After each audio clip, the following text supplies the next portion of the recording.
It's not up to me to endorse any particular candidate. If it was up to me, then there was a lot of other candidates that run that I wouldn't endorse. I didn't vote for them. So it's up to the Libertarian body and convention to make those decisions. But I need the Libertarian Party to be libertarian to make libertarian decisions. You know, if we abandon, all the issues, we're not going to talk about foreign policy out because then that would offend the people that support Israel and thus taking my money from me and giving it to somebody else, even Israel.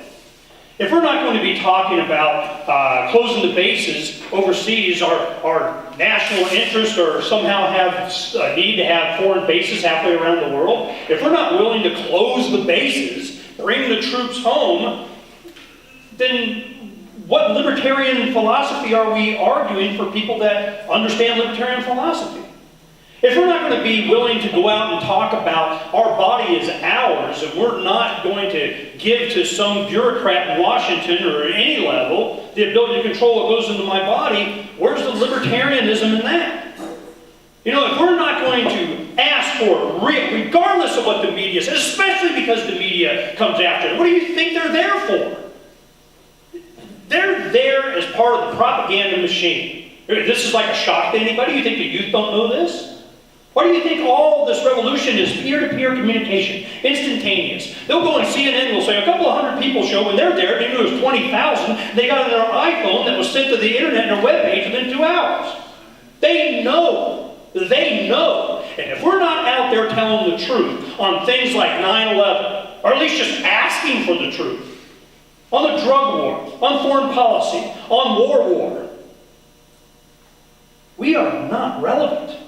There are other parties to pick.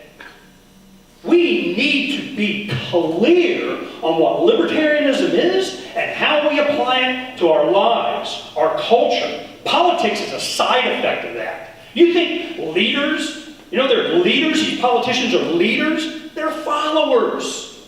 They don't lead anything. They take polls. I'm not about taking polls. I'm about principle. That's what this party was about. That was what gave it any relevance. That's why it had to be attacked. That's why it's been, ate at from the inside. That's why there are more libertarians outside the party than are inside. This revolving door of the most effective activists going outside the party, the ones that I worked with on the revolution, the reason they go out is not because we're too libertarian, it's because we're not libertarian enough. I bring back libertarianism. I'm advocating that.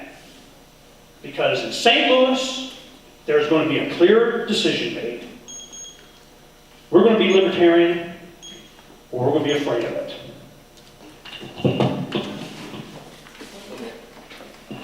Well, Ernie said, we're not relevant, but he wants to be relevant. We're not relevant now. We're not relevant now because, and Tea Parties are relevant now, because we've mentioned issues that go against what the majority of Americans believe.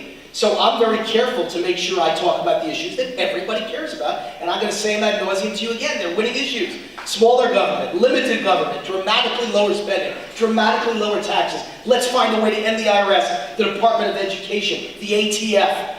Those are the things people can get behind. The Constitution, let's follow it. Universal health care. Why would we want the people that created $100 trillion in debt and unfunded liabilities to run the country? Government employees, single best issue we've got, in my opinion. Fight the government employees. Ernie and some of the people that call themselves radical or left-leaning, they talk about war all the time.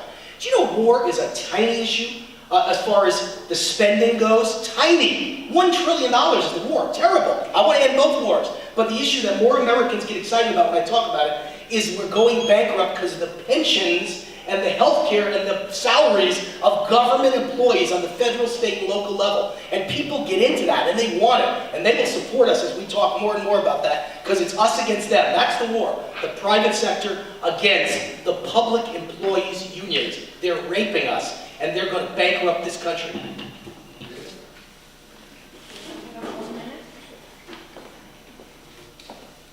And where did all that money go?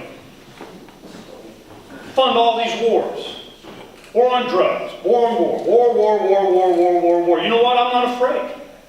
I am not afraid of dramatically less government. I'm not afraid of a libertarian society. I'm not afraid to advocate it. I'm not afraid to allow the people out there to go be a libertarian, be supported, and us highlight it. The Libertarian Party has been afraid of you. Every time, look at the Libertarian National website. Look at the Libertarian LP News. What do you see? Not that much about what successes you guys are having at every level. We have had enormous successes all over the country. Nothing. It's all manipulation. It's all trying to be perceived as good by the media dogs that we should care less what they think. Why do we care? You go to these young people and you'll say, well, you know, O'Reilly and Will Blitzer and this and that. They go, who? They don't even know who you're talking about. They don't care. They got their own rock stars. Freedom's the answer. What's the question? Can we give a 1 minute wrap up each? Yes, Is that okay? we will have 1 minute. 1 minute each for closing remarks. Who's up? Mr. Hancock, you'll go first.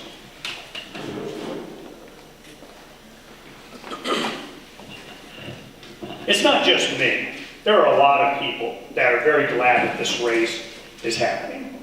And it's very good to have such a clear distinction between, you know, A personalities. You know, Wayne and I can hold our own. But we have a totally different perspective on what the LP should be.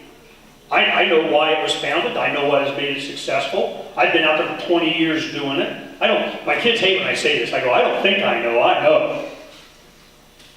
From experience. So we have a choice between, he's like, no, we haven't been couching the message moderately enough. We haven't been, you know, soft enough. We haven't been strategic enough. We haven't been whatever enough. He thinks like this, he's just come up with this idea. Those of us that have been around decades, this has been the problem.